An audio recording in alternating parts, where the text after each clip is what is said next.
করে তারা হয়ে যাচ্ছে ইঞ্জিনিয়ার হয়ে যাচ্ছে। তারা 6 মাস 3 মাস ইন্টার্নি দিয়ে ইঞ্জিনিয়ার হয়ে যাচ্ছে, আর আমরা 5 বছর পরে লাভটা কি হচ্ছে? স্যার এখন ব্যাপারটা হচ্ছে আপনারা বলবেন যে আমরা কোনো মানববন্ধন করে বিশৃঙ্খলা সৃষ্টি করতেছি। না রাইট আছে, কলেজের সামনে রাইট আছে।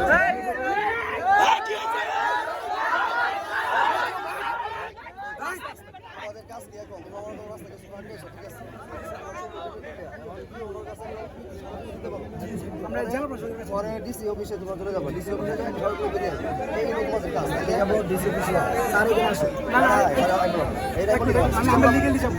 আর পুলিশ তুমি আগে দিও না যাওয়ার পরে তার একটা মেসেজ দিবেন রাস্তা কন্ট্রোল করতে তোমাদের কন্ট্রোল এটা হলো কাজ। আপাতত তোমার রাস্তা ক্লোজ করে করছো, এটা তো সবই বুঝছো না স্যার ব্যাপারটা অনেক কঠিন। আসলে আমাদের আন্দোলন পূর্বে অনেকবার হয়েছে, পূর্বে আন্দোলন হয়েছে, ঢাকাতেও হইতেছে, লাস্ট 3 দিন ধরে চলছে। কিন্তু বাংলাদেশ কারিগরি শিক্ষা বোর্ড কিংবা কারিগরি শিক্ষা মন্ত্রণালয় থেকে তারা কোনো রেসপন্স করে না, মানে তারা একদম ড্যামকে। মোবাইল করতে গেলে তোমার করবে তোমার করতে গেলে কি করতে হবে বলো? এই জন্য আমরা চাচ্ছি যে প্রশাসন জানুক যে আমরা চাই কিছু করতে পারি। এই বিষয়কে পুলিশ প্রশাসন জানলে কোনো লাভ হবে না অবশ্যই না, এবং আমাদের প্রিন্সিপাল সাহেব এখানে আসেন প্রথমটা শিক্ষা মন্ত্রণালয় রোগী গাড়ি ছেড়ে দাও, রোগী গাড়ি শিক্ষা মন্ত্রণালয় জানতে হবে। শিক্ষা মন্ত্রণালয় এটার হলো তোমার ওই অফিসে সড়ক দিবা, ডিসি অফিসে সড়ক দিবা, মানব বন্ধন করবা, এটা হলো তোমার লিগেল। তুমি রাস্তা আটকে রাখছো সব ঠিক আছে, তোমরা প্রকাশ করছো, সাংবাদিকরাও জানে, আমরা পুলিশ জানলাম। সাংবাদিকরা লোক ছিল, তারাও এই ব্যাপারে কোনো কথা বলে না। আমাদের এত বড় একটা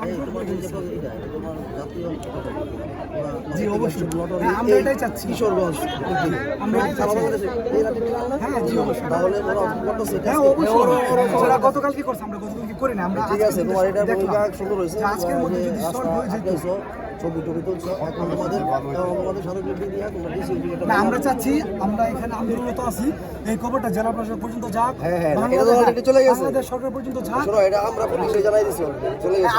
এইটাই আমি প্রথম তোমাদের কাজ কি? প্রথম ধাপ। তোমার স্টুডেন্ট ভাই, তুমি তো আর এটা শ্রমিক না, ছাত্র গাড়ি করে মাংস না, আমরা কিছু করবো না। তোমাদের কাজ জন্য লিগেল হয়ে যেটা তোমার যদি দাবি নিশ্চিত পূরণ করতে চাও, তাহলে তোমার ওনার কাছে স্মারকলিপি দিবা যে তোমাদের দাবিটা কি। তারপর ডিসি অফিস যায়, তোমার ডিসির কাছে দিলে এটা তোমার বাংলাদেশ স্বরাষ্ট্র মন্ত্রণালয় যাবে, শিক্ষা মন্ত্রণালয় যাবে। কিন্তু তুমি এটা রাস্তা কেউ আসবে না রে ভাই, এনে তোমার পুলিশ ছাড়া কেউ আসবো? তুমি এই যে আমরা কষ্টে আছো আর পুলিশই কষ্টে আছে, দুজনই আসবে, এছাড়া কেউ আসবে না। তোমরা এই করো, বন্ধ করে স্মারকলিপি নিয়ে যাও, আমরা যাবো সাথে। কি হলো স্যার?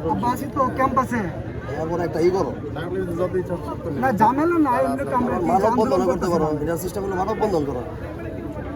এই যে যে মানে ক্লাস সিস্টেম করে কথা আছে আর কি, রিএসএসসি পাস যারা করে তারা চাকরি দেবে কোটার মতো সিস্টেম, এটা বাতিলের দাবি। তারা পাস করে চাকরি দেবে 6 মাস, এসএসসি পাস করে আপনার 6 মাসে ইন্টার্নি করার পরে ওদেরকে চাকরি দেবে।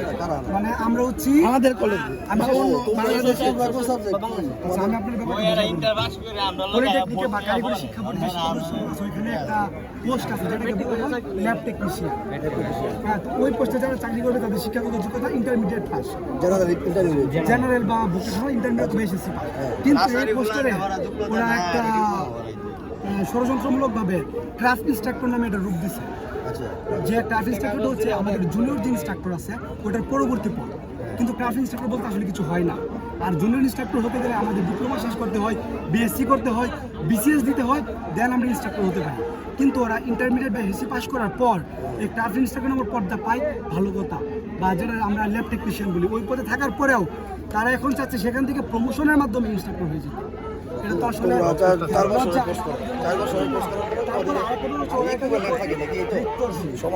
যেটা রায় আসছে ওরা 30% মানে একটা কোটার মতো হয়ে গেছে। ট্রাফিক জন্য মধ্যে থেকে 30% লোক অটোমেটিক ইনস্ট্রাক্টর হয়ে যাবে, যা আমাদের জন্য সম্পূর্ণ লজ্জাজনক ব্যাপার, দুঃখের ব্যাপার। প্রিন্সিপাল স্যার ভারপ্রাপ্ত অধ্যক্ষ হয়ে গেছে, ভাইস প্রিন্সিপাল ভারপ্রাপ্ত অধ্যক্ষ হিসেবে আছেন। তোমার এই মেসেজটা তো আসলে উনি দিবে, তোমাদের